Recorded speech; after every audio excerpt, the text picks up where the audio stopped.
my parents are artists. Yeah, they're both dyslexic, and I am not. But I'm not an artist.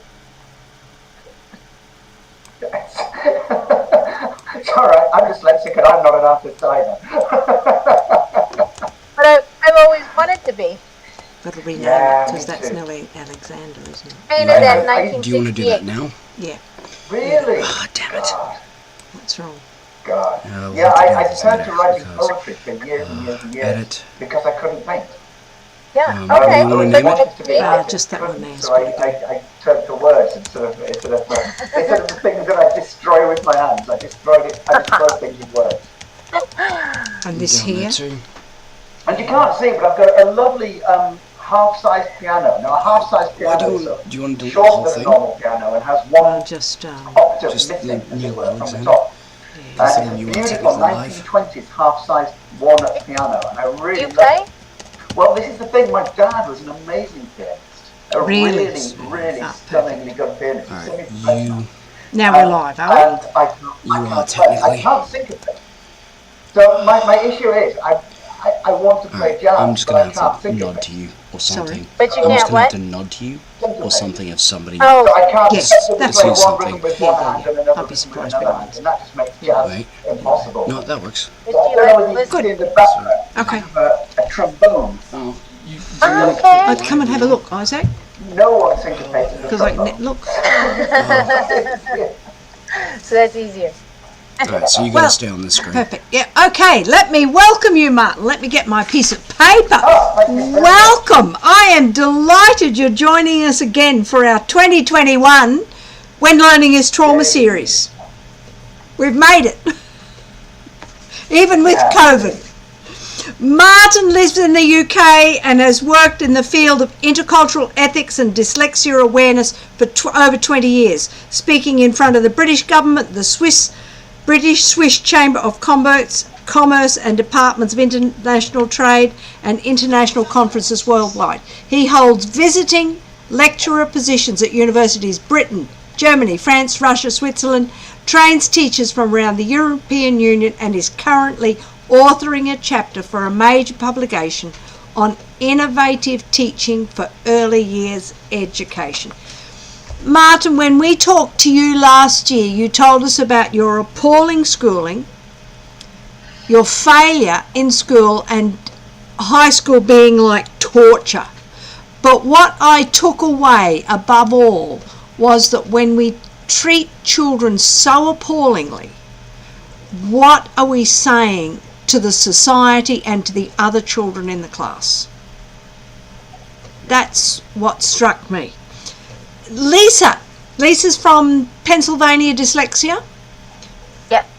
And a nurse and working in, tell us, Lisa, what you're doing. So now I work as a nurse in an inpatient drug and alcohol rehab center, which is something I've always wanted to do. And it's been really interesting for me because there are a lot of I would say, dyslexic characteristics. I'm not going to diagnose them as dyslexic, but I can tell that they are. And there are a lot of folks in there. So one of the reasons that I do this work is because we bring awareness to the schools. We're also trying to work in the field of counseling to get this information into the hands of counselors who are working with these people. I primarily work with adults. And today, our topic, Martin, is life after death by education.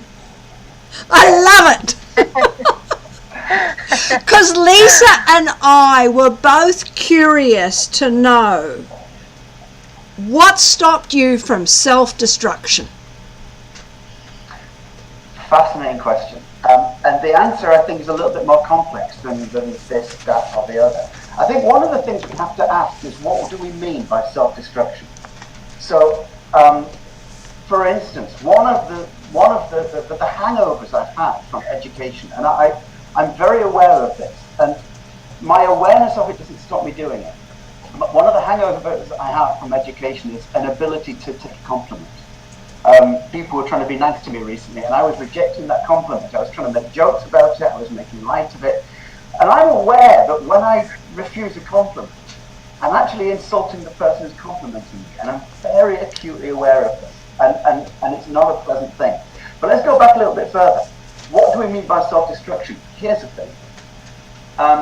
I couldn't hold down a relationship for years and years and years, certainly in my 20s, because as I mentioned last time we talked, my childhood was not devoid of love from my family.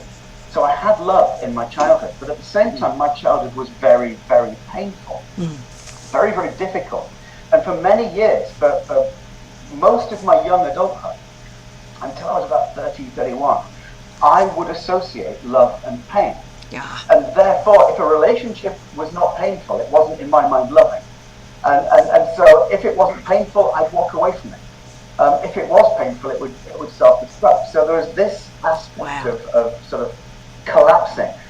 Also, let's be perfectly honest. I don't want to say that I did avoid self-destruction. Depending on how you view self-destruction, I went through periods of excessive drinking, self-abusive drinking, to the point where I had a major issue for a while. Thankfully, not alcoholism. I wasn't physically addicted, but I was, as it were, psychologically addicted, and I was damaging myself with it. I went through periods of hard drugs and sort of damaging myself like that as well. And there were periods in my life, and this is really strange, it's difficult to sort of put into words what was going on, but there were periods in my life, again, sort of mid to late 20s to early 30s, this sort of period where I would physically punish myself by sleeping rough for short periods of time. So there were periods of anything up to like 1 day to 4 days where no one would know where I was. And it turned out I was sleeping in a shop doorway, or I was sleeping in a toilet cubicle, or something like that. And often it was because there was this feeling, on the one hand, of deserving pain. And it genuinely came through from my childhood, this feeling of deserving pain. And on the other hand, it kind of came through as a panic. I remember the last time I did that. It was in Germany. I was living in Germany, and I was shopping with a girlfriend, and we went to a shop. I think it was Galeria Kaufhof, I can't remember. But we went shopping, and I was in one sort of section, and she went and had a look at another section, and I couldn't see her. And I left through one of the doors to look for her, and I didn't know where she was, and I didn't know where I was, and that was the key. I didn't know where I was, and I tried looking for her. This is before the days we all had mobile phones, 2000 it was.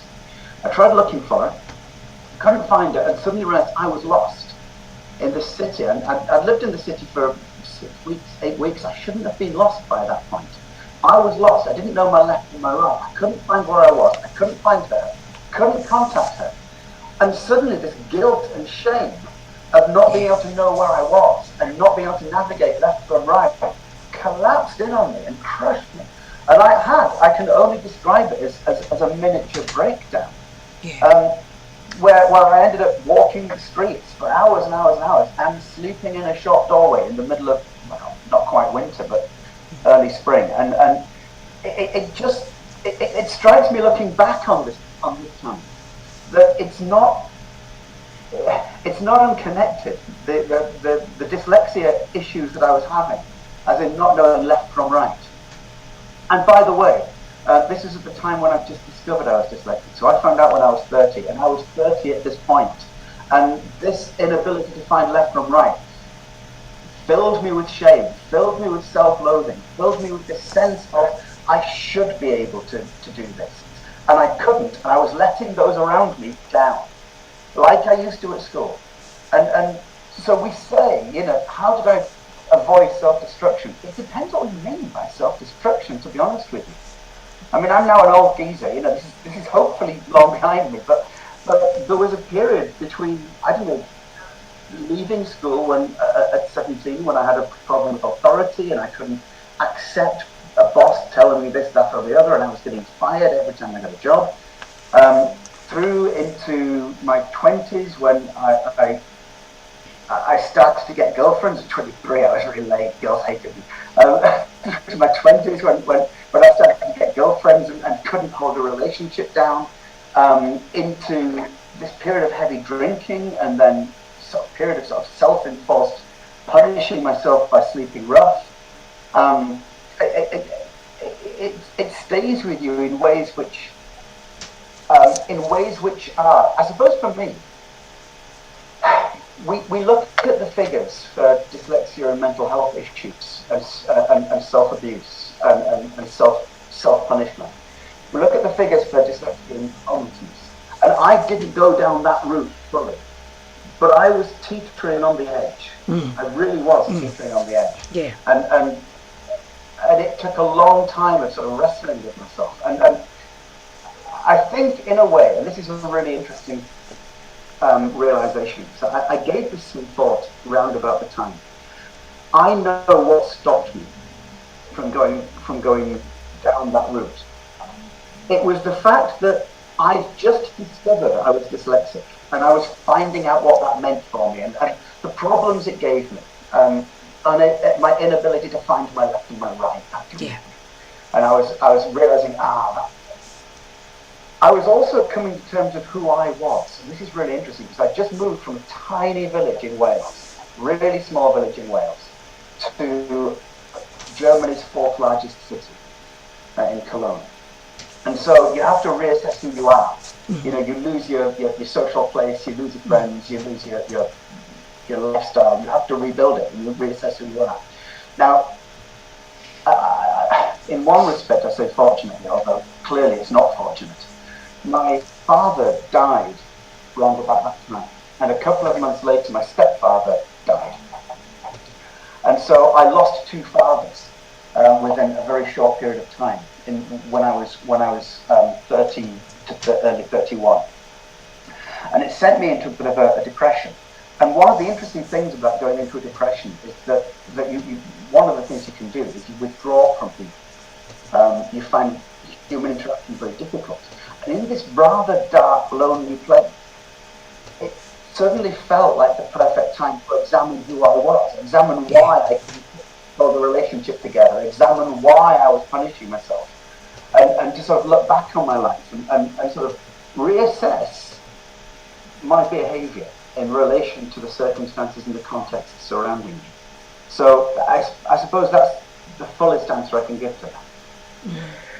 You said so many things. I have so many questions. But one of the things I was going to ask is if you knew that you were dyslexic at that point where you felt like you were really sort of, I guess, sliding down into what? Some sort of...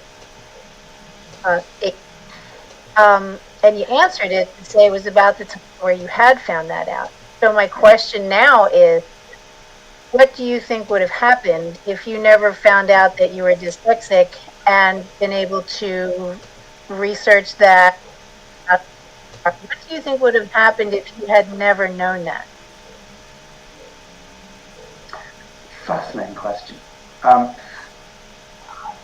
Let's contextualize this a little bit.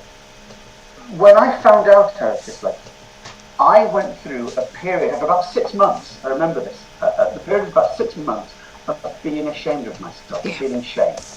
I believe it's not massively uncommon for people to feel shame when they discover they're dyslexic. And so I guess this feeling of shame kind of gives the groundwork for what was going on inside me, whilst I was judging myself massively harshly for not being able to tell left from right. If I hadn't felt that shame and I just couldn't tell left from right, I'd have just, and this is really interesting, I would have just laughed at myself. And this is really interesting. Like I had always done throughout my life, I would have just laughed at myself. Now, I was talking to somebody fairly recently about this, that when I was at school, I sort of transferred to the state school, as I said, when I was 13 years old. And there was only a number of roles you could pick within a class. There was only a number of roles on the shelf available to pick. You could be the clever one, and I wasn't the clever one. You could be the aggressive bully, and I wasn't an aggressive bully. You could be the shy introvert, and I wasn't the shy introvert. Or you could be the clown, and that was me. Now, one of the interesting things about being the clown is it's a survival mechanism, because that's the roles that you take in school. but it also, and this is really important, when teachers play along with this, and they did, when teachers play along with this, they teach you that you are to be laughed at. They teach you that your mistakes are comical. In other words, they teach you that you are comical, that your inability to tell left and right is a joke, that your slow reading speed is something that everyone can laugh at. And they're not doing it cruelly, they're not doing it in a cruel way, but they're hammering down this idea that you are a figure of comedy, a figure of fun. And so I suppose I was undergoing a moment in life where I was reassessing this sort of self-opinion of myself as a figure of fun, but I was reassessing it through this period of feeling ashamed of myself, of finding it as dyslexic. And so I don't know, to be honest with you. Either I felt ashamed or I would have laughed at myself, and I'm not certain which one's worse. Yeah. Yeah, because then you had also mentioned that you went on to get a degree. It took you a while, but you persisted. Yeah, I mean, I got my degree by then. So I dropped out of school, I sort of held back a couple of years, dropped out of school, went back to sixth form college, dropped out again. And I got to university when I was, I don't know, my birthday's in October and the academic year starts in sort of late September. So I was 22, nearly 23 when I went to university. And I took, throughout my 20s, that's what I was doing in this tiny village in Wales. I was at university. And throughout my 20s, I was at university, took a degree and then took a master's degree. And I found out I was dyslexic as I was handing in the master's degree. But yes, it took persistence to even be there. Yeah. To even get to university, to even assume that I could go to university, it took persistence and just some really happy coincidences, meeting people who said you're not stupid to me, that kind of thing. Yeah. Which is because I thought that I didn't know all the rest about some of the issues that you had when you were younger. But one of the things that we were interested in is how did you persist? How did you make it? How did you, keep on going in college as opposed to just throwing your hands up and forget it, I can't do this. A lot of the folks that I know, they get to that point. And how did you get there? That's what we're so interested in. I got there because it's a series of sort of coincidences that come together. One of them is that I went in the first place because I wanted to be something in the theatre, and it didn't happen, and I didn't know what else to do, and I was unemployed. I mean, I've been unemployed for 3-4 years, and I was on an employment training course with a woman called Nicola Ball. I remember her very well, and she was my first adult relationship, not a girlfriend relationship, just a friendship. The first friendship I'd ever made as an adult. And so I respected her tremendously. And she was on this sort of employment training course, killing time while she got herself a maths degree, or a maths O level, I think it was, GCSE we call them now, so that she could go off and teach English as a foreign language. That was like a requirement for some reason to have a maths qualification to teach English. And so she was spending time at this employment training place so that she could get her qualification. And I was there because I had nothing else, really. I didn't know what I wanted to do. I was effectively unemployable. And she just said to me, Martin, you're not stupid, because I'd always referred to me as though I was. And she said, why don't you try university? And because I respected her so much, she was my first adult friend, now I still very much a child in those days. Because I respected her so much, I thought, I'll try it. And interestingly, I chose philosophy. A very interesting reason to choose philosophy. I'd always been good. The one thing I was good at school was English. Not the writing bit, but the interpretation of the interpretation of text. Even though I never read the text, I could interpret it. I had that ability to be good at interpreted English. And I started to love etymology. And the reason I loved etymology was that I couldn't spell until I was about 16. And the way I taught myself to spell was to teach myself etymology and sort of morphology and how words are put together, and how words from a Greek root are put together, and how words from a Latin root are put together, and how words from a Germanic root are put together. And this was fascinating me. And I thought I'd love to go to university and do English. But it wasn't English, it was something like linguistics, which I really wanted to do. I didn't know that there was a course called linguistics, because I wasn't sure, and no one was there to teach me or to tell me that it was linguistics. I just thought it's English. And I looked and looked and looked and couldn't find a university degree that didn't involve a lot of reading. Yes. And it was as simple as that. Yes. And, Yes. I didn't know I was dyslexic, but I knew I couldn't Yes. read. Yeah. And so I couldn't find a university degree that didn't involve a lot of reading. But I had this interest in sort of philosophical issues, so I chose philosophy. But even, again, I didn't know I was dyslexic, but I chose the philosophical subjects that I could spell. So I didn't study Nietzsche. I didn't study Schopenhauer. I didn't study Merleau-Ponty. I didn't study existentialism because I couldn't spell them. So I chose things like John Locke, and David Hume, and Immanuel Kant, the easy to spell philosophers. And that kind of guided me, this sort of limitation of what I could do and what I couldn't do.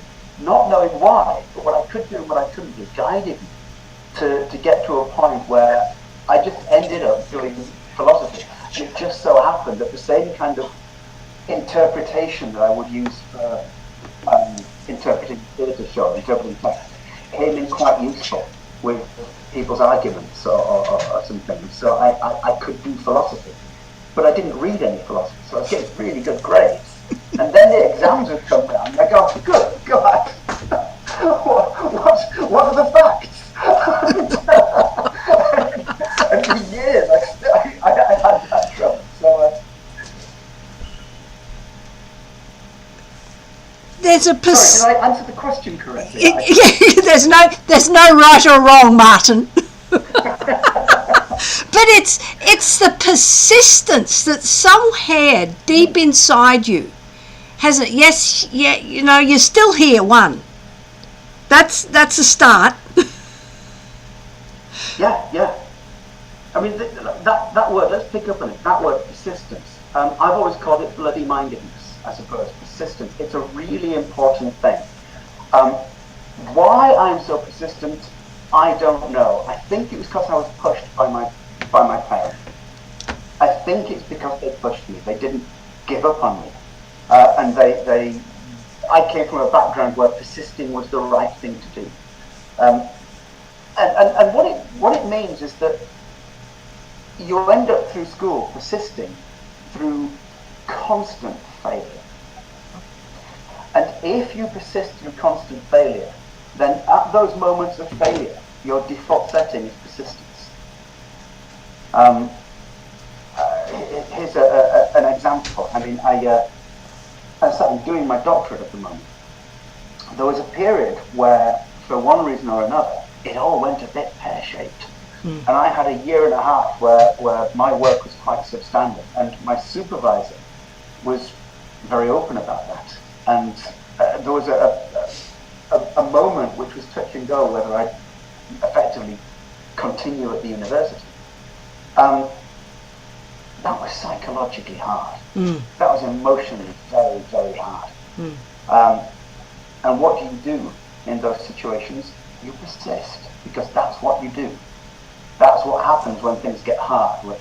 You persist, you go through it, because you're taught to do that. Because academia has always been hard, at whatever level. And it's never been a surprise that I can sometimes struggle academically. So yeah, it's persistence, and because it's drummed into you, you're formed through persistence. And when you're at school, you fail, and you either sink or you swim. It really is that simple. I have so many questions. Lois, do you mind if I ask another one? Because I Keep really, going. this is Ask. running in my mind. Yes. So Martin, you found out you were dyslexic when you were in school during your master's program, correct? Yeah. Somewhere around there. So I would imagine, because what I'm hearing is that you felt badly about not being able to do certain things, especially in school. When you found out that you were dyslexic, from that point until now, after having gone through a period of finding yourself, do you look at yourself now as though you're very strong, like very strong-minded? Do you see yourself as, or do you still see yourself as a failure? Do you feel less of a failure now because you understand dyslexia and you see how far you've come and how much you've persisted? Or do you still feel like that failure that you used to feel like? Do you feel stronger or do you feel like a failure? Yes to both of those questions. And this is the thing. I think, I have a sense that I know what I've come through to get where I am. And I'm not, and I know that I'm not in a great place. I'm not rich. I'm not, I don't have 3 cars, 2 houses. I don't have the riches. I don't have the material wealth. And the material wealth isn't a bother because it's material wealth. The material wealth in our society is a marker of how much you're worth. This is really important. Yeah. This is why pay negotiations for so many people are so important. It's not because they want money, it's because it's a marker for how worthwhile they are, how valued they are. And so, I don't have the material wealth. In many respects, I've spent more time unemployed than employed. And so you kind of feel that you're a failure. I mean, I've spent so much time on the dole, as we used to say in England, claiming benefits and welfare payments. You don't feel great. You walk into these offices and you feel like a failure when you're in these offices. Even now, I have imposter syndrome, they call it all the time. And I'm telling myself it's imposter syndrome. But actually, when you tell yourself it's imposter syndrome, you're kind of making a value judgment that I'm not a failure, because imposter syndrome is for people who think they can. So if you say, I've got imposter syndrome, possibly you'll say, yes, I can do these things. But I constantly suffer imposter syndrome all the time. And I suppose, in a way, the fact that you keep going through that is the proof of the pudding. The proof of the pudding is, can you keep going when you feel that you're not worthy, or that you're not very good, or that you haven't achieved, or that you're not able. And this is where it counts. I remember a girlfriend I had. I remember when it was. It was about 10 years ago. 11, 12 years ago. And we were on and off for a little while. And then when we were finally over, her parting shot to me was not exactly verbatim, but close enough. Martin, you're not rich. You don't have a stable job. You don't have a stable income. You couldn't support me. You couldn't support a family. You're not a man. That's basically what she said to me. If I didn't feel like a failure, I wouldn't have cared. But when she said it, she hit that vulnerable part within me. You can't do this, you can't do that, you're not worthy, you're not, and it really hurt. It really hurt. And it sent me into a spiral of, again, sort of self-doubt and self-loathing, and it was quite a dark place, from which, by the way, I came out doing a doctorate. That was my midlife crisis, I suppose, and my yellow Ferrari was the doctorate. And so, it's like, because you reassess what it means to be yourself. But that parting shot of hers hit me where it hurt, because that's what deep down often we feel about ourselves. We are made to believe when we're at school that we're failures because you're judged by your grades. And as an adult, you're judged by your money. And it's the same thing. And of course, if you don't get high grades, chances are you won't get a lot of money as an adult either. You're judged as a failure because you get low grades at school. You go into the world of work, you don't necessarily get a great, well-paid job or well-respected job as an adult, and therefore you are judged by society as a failure. And so, it's a self-perpetuating cycle. Wow. You know, to me now it's not even the income, but it's job stability, which, you know, do you have to work when you're sick? You know, can you buy a house? Can you live in a place without being forced out? I mean, it's all sorts of roll-ons that happen because you don't have a stable income, isn't it? Yeah, I mean, fortunately not recently, but it was a few years ago. I suffer from, and this is a horrible thing for anyone probably, because it makes me sound like I live in the 18th century. I suffer from gout. Yeah. So once or twice a year, I get an attack of gout, Yeah. and I can't walk.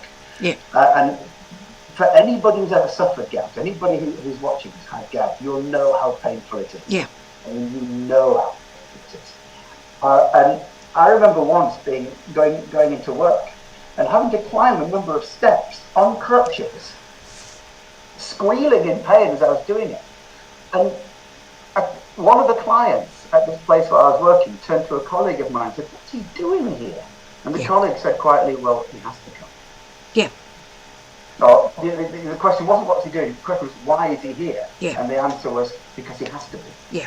And if I don't go, I don't get paid. Yeah. And not only do I not get paid, but I might not get asked back. Yeah. And so you have to put yourself through this. And I remember that week, by the way, I was delivering a course to a group of people, and I mean, it's ridiculous the pain I was going through. Yeah. I knew I was doing the wrong thing, but when you're having a bad attack of gout, you don't care. I was gobbling tablets like the smartest.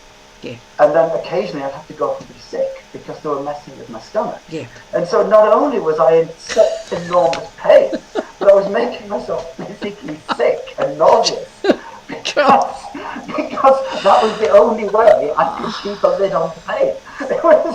And you know, you're going home at the end of the week with really, and I'm not in any way demeaning this, with less money than you would get from working on a shop till. Now, there's nothing wrong with working in a shop. There's nothing wrong with working on a shop till. But if you've been told that your job is a skilled job, if you've been told that you need qualifications for that job, and you're still getting paid less than what a school leaver could earn, working the tills, there is that societal view of how much you're worth.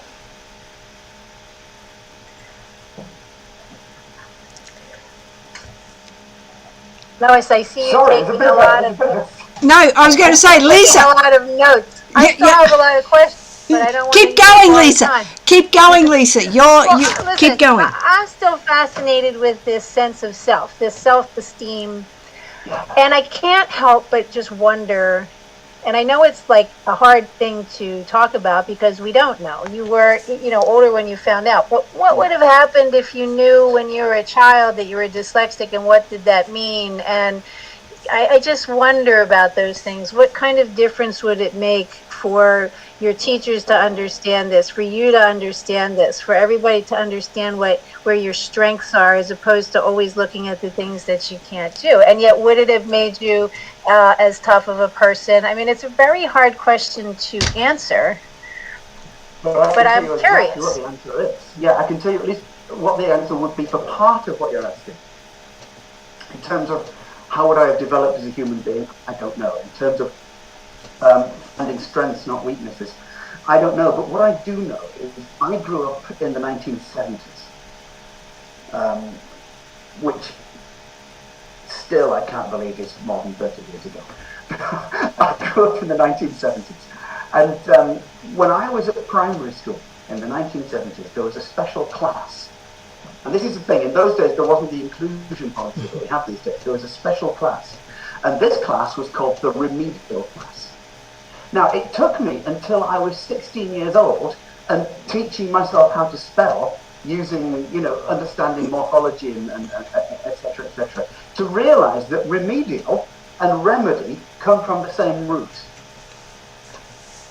Until I was 16 years old, I still thought remedial meant, and I'm going to use a word here, and please forgive me.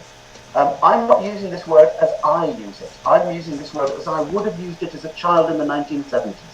and I hate the word. It's difficult to get it out of my mouth. So please forgive me. I don't mean to use this in a derogatory word. This is a reportage from when I was a child. Up until the age of 16, the word remedial was a synonym for the word, well, a very negative word about people who don't think properly. A very negative word. So I can't say it, but it was a synonym for an extraordinarily negative word about people with physical, emotional, mental problems. Those people in the remedial class were avoided by the rest of us because you might catch something. You might catch the remedial disease. And so all those kids with dyslexia who were put into the remedy class, into the remedial class, they were all looked at as though they have some form of contagious mental disease. Wow. And that we would get it too if we went too close to it. And this is one of the problems of what you might call non-integrated education, where if you have a special class for certain kids, those kids are all pointed at. And we all know that we've all done it as children. Every single one of us will have done it as a child, because as a child you don't have that kind of moral compass. You're far more sort of basic. So if I'd known I was dyslexic, or if people had known I was dyslexic when I was a young child at primary level, I think my life would have been awful. I think I would have been stigmatized. I think I would have stigmatized myself far worse than I ever did. As a non-remedial child. I'm not certain how I would have developed. And I know for a fact that every other child would have looked upon me as a form of a grotesque. I know that 100%, because that's what happened, certainly in those days, in non-integrated schools and classes. Well, here's another question. So we all know that we're social animals as human beings, and we need community and friends. Do you feel more isolated having grown up in this, like in the remedial class? Has that been a theme in your life? And if it's too personal, you don't have to answer that. But I'm wondering, like, how some of these kids, I'll just use my own kids as examples, they tend to have friends that are sort of similar, with similar abilities. And I think sometimes they are looked upon as like those other kids. And I wonder about the sense of community that some of these kids have. Are they more lonely? And I see this. That's why I'm asking. I don't know if everybody has that same feeling that you're a little bit more isolated from the quote unquote mainstream. Well, I mean, it's strange. I mean, I never went into a remedial class. But I know that if I had done, I'd have been isolated from the rest of the school. And yet, at the same time, I wonder whether there would have been sort of an in-group collectivism within these classes. I don't know. What I do know is being in mainstream class, not the remedial class, being in mainstream class, was an isolating experience. Because certainly boys' school, but I'm guessing also girls' school, is very competitive. And there is very much a sort of this idea that if you're not very good, then everyone makes you know it, and you really know that you're not very good at certain things. And so being in a mainstream class was extremely competitive. I had a couple of friends, they and I stuck together. Everyone else seemed to be against us. And thankfully not me, but a friend of mine, one of my best friends, and I'm still very good friends with him. A couple of years ago, we were looking back at old school photographs, and there was a photograph of him, and we were laughing at it, and you could see the shoe marks all over his clothes, because he'd had the living hell kicked out of him as normal, and this is a normal school photograph, people standing there, and he was covered in shoe marks from head to foot. This was very commonplace in my in my school. I got it. He certainly got it. Another friend of mine got it. And this was very much because you were singled out because academically you weren't capable, which is why you defended yourself with the clown act.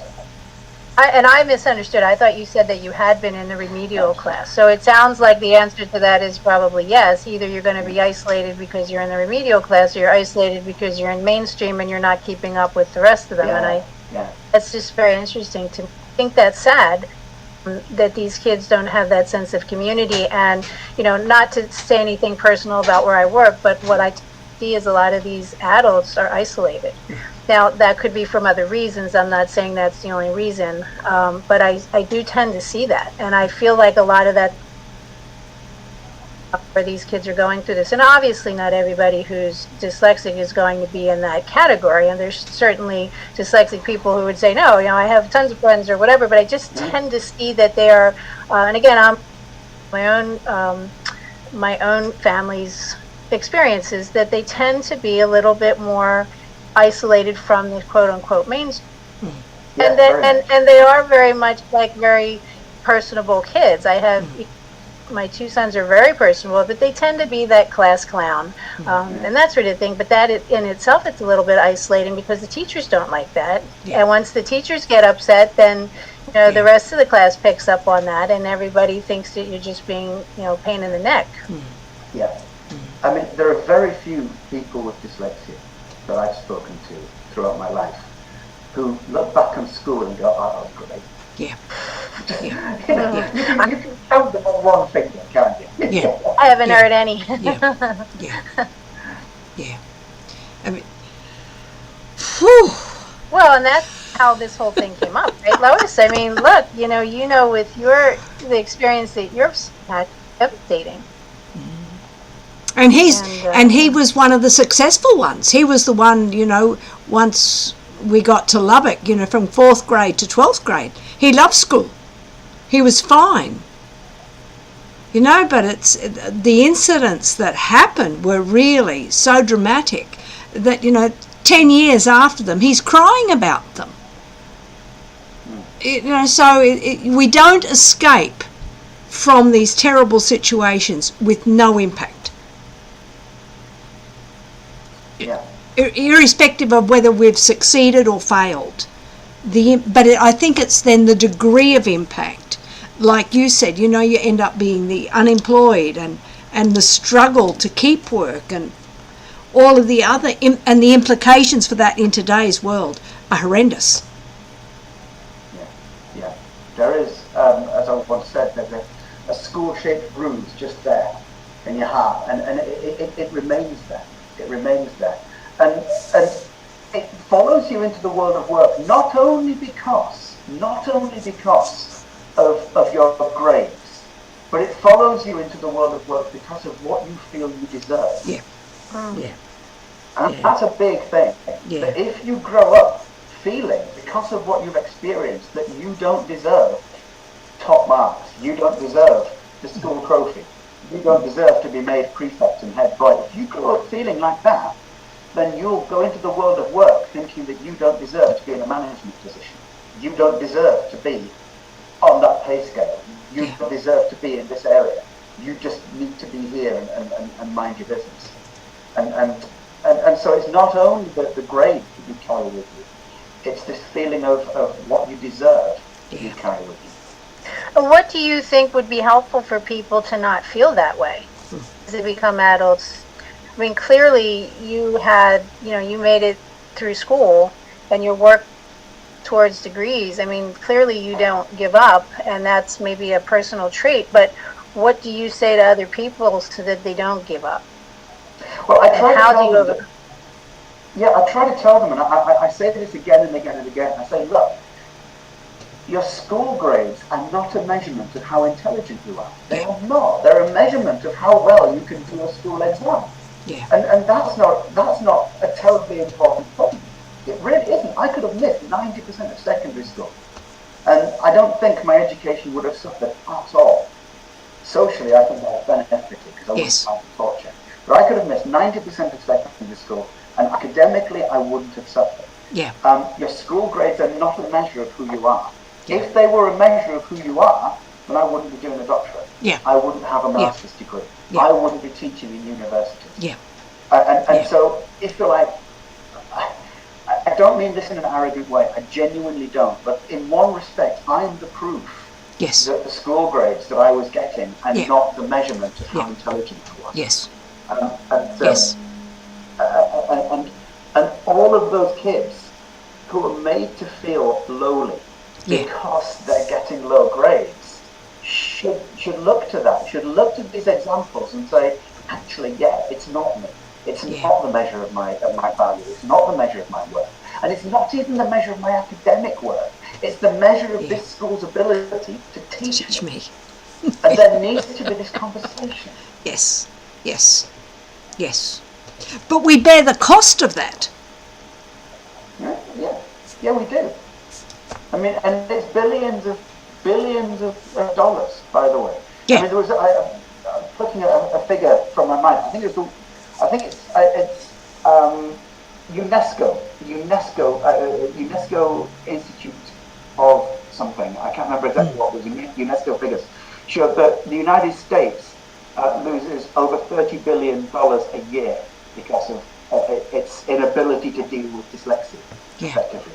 Wow. That's $30 billion a year. Yeah. The cost, the financial cost is enormous. Yeah. The human cost, the Yeah. cost of alcoholism, the cost of homelessness, the cost of mental health issues, is both a financial burden and a moral and interpersonal burden that a society cannot afford to continue, if you like, creating, because the society is creating it. Yeah. And one of the simple ways to put a stop to it is for the school system to be transparent that not succeeding in school is not a measurement of how bad you are. Yeah. And you know, and for teachers to go, okay, well, this kid can't do that. Never mind, I'm sure this kid can do other things. Let her go off and do them, or whatever. Because I mean, I personally do not see the point in forcing a kid who can't do schoolwork to do more schoolwork. Yeah. It doesn't make any sense at all. And Einstein did not say. This is one of those things that Einstein didn't say, but everyone thinks he said it. The definition of madness is to keep doing the same thing and expect different results. Yeah. Whoever said it first got it damn right, didn't he? Yeah. And that if we continue to say, well, this young girl, this Lois, she can't do maths, so we'll punish her until she does it, and we'll give her extra maths homework. It doesn't make any sense. It sounds like a form of torture. Cognitive dissonance. Yes. Torture. Yeah. I was on a call on Friday with these gifted homeschoolers, and a man was talking about all of the amazing activities he had to work with children, doing everyday activities, and that's what every child who is not learning in classroom should be doing. Not more of the same, a wider activity so that they can connect the dots, so that they can come into the regular classroom and feel successful.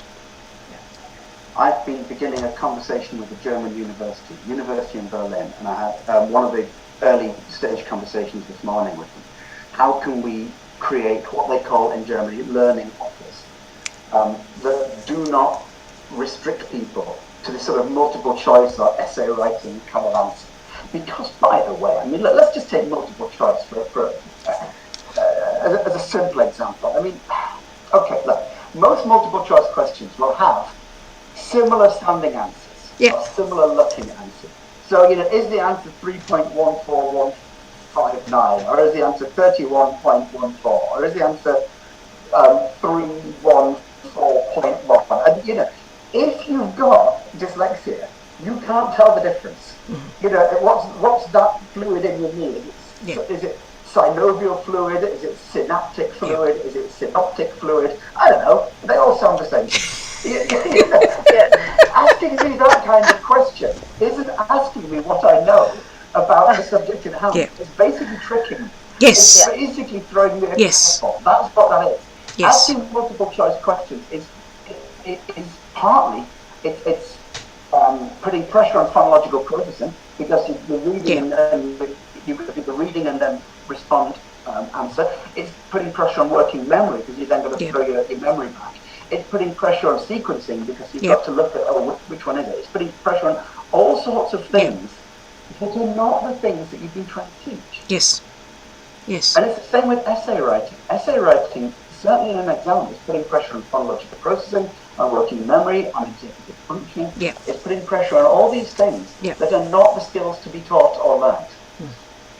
And therefore, the whole point of testing kids in schools is it's topsy-turvy. There's no reason to test kids like that because you're testing them on the wrong things. Yeah. And there's no wonder people with dyslexia fail at school because we're not being tested on what we can do. We're tested precisely on those things we can't do. And to me, a multiple choice question has got nothing to do with what the person's learning. It's for ease and speed of marking. You know, that's what it's for. That's why they've been designed in the way they have. And that's what are we doing? There's only one right answer. And all the others are wrong. That frustrates me in a world where we want to teach kids to be creative, to think. Oh, don't start me. Anyway. I mean, I'm not bad at maths, but I'm terrible at numbers. And so, if we're discussing a maths thing, I'll explain what's going on, and I'll even give an answer. But the chances are the decimal point's in the wrong place, or the numbers are the wrong way around. The points is definitely there. and yet, with a multiple choice question, you've just given the wrong answer. You've just got it wrong, and you get marked down. And I remember my multiple choice answers at school, and they were hopeless, absolutely hopeless.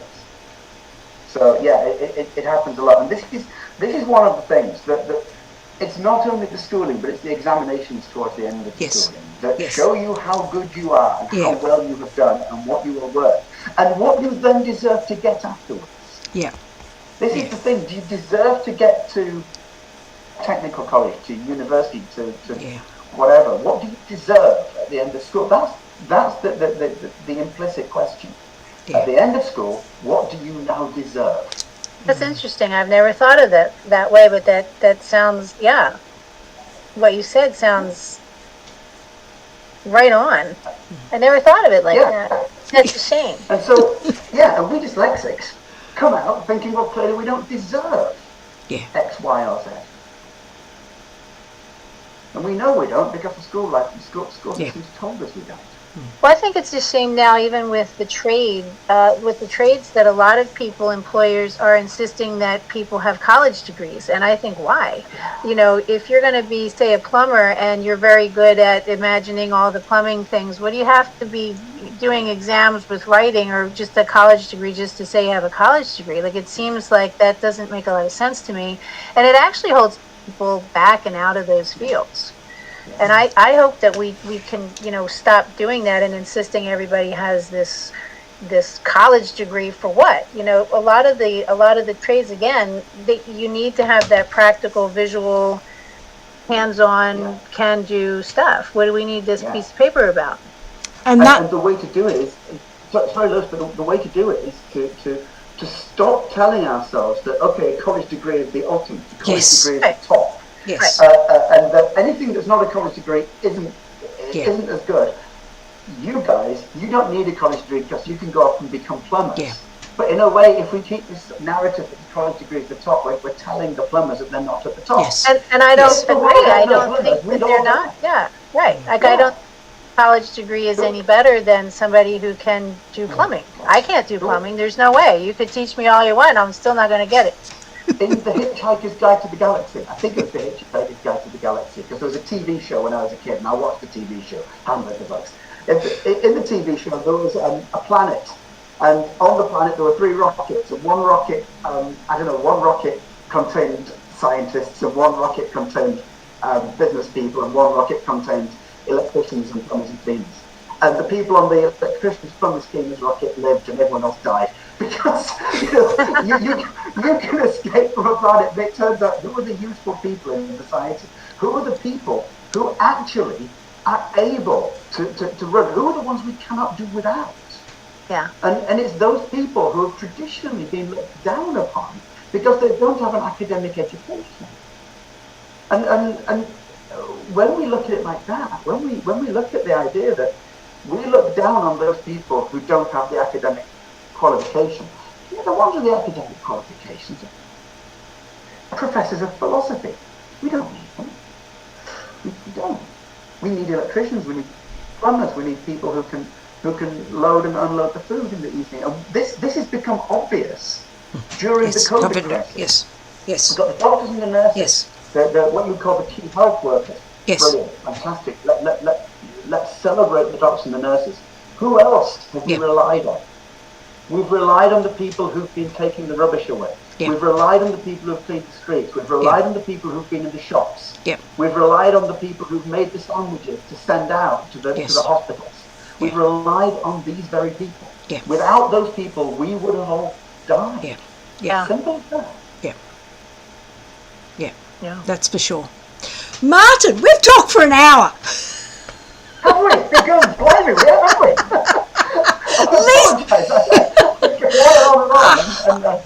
I apologise. There's so much to unpack on this whole, failure. What happens when we don't teach children to read? And Lisa, you've got so much insight now.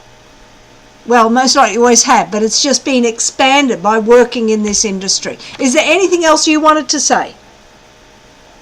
Who, me? Yeah.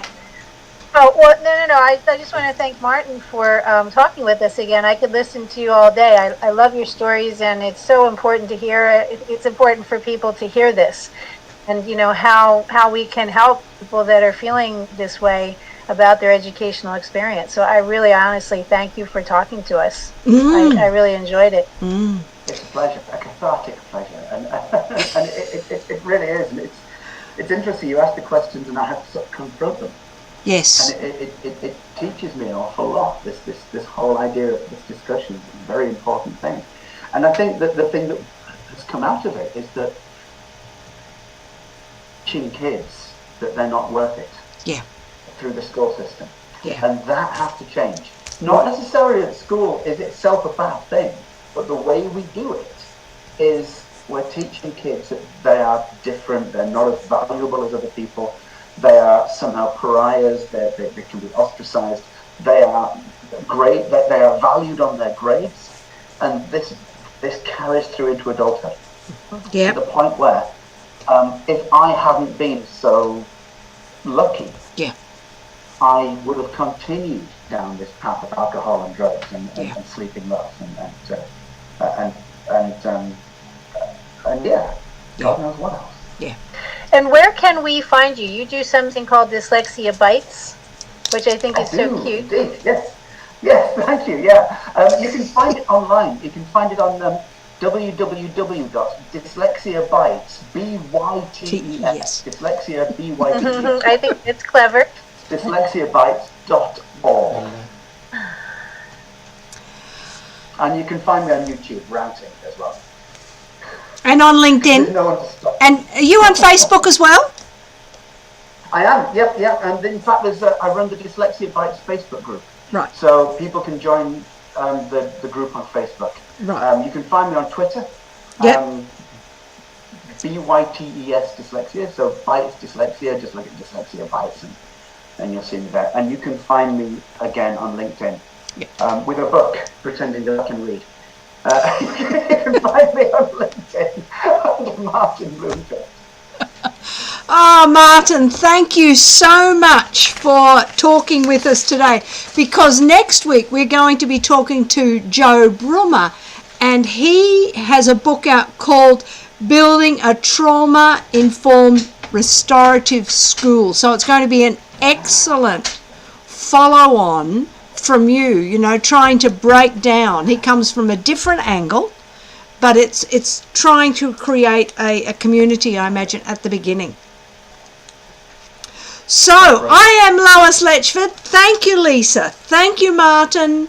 Look for us on Facebook, YouTube, and I thank my son Isaac for all his technical support, because I couldn't do it without him.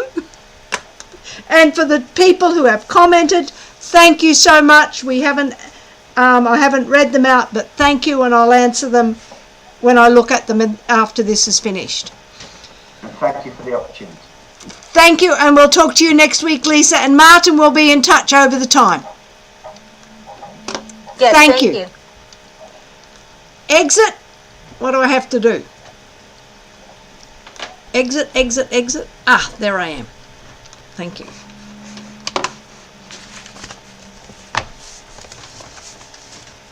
Don't click F11.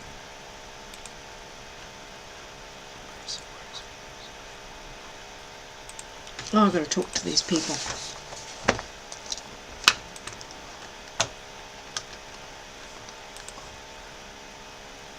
Now we've got to edit this first, haven't we?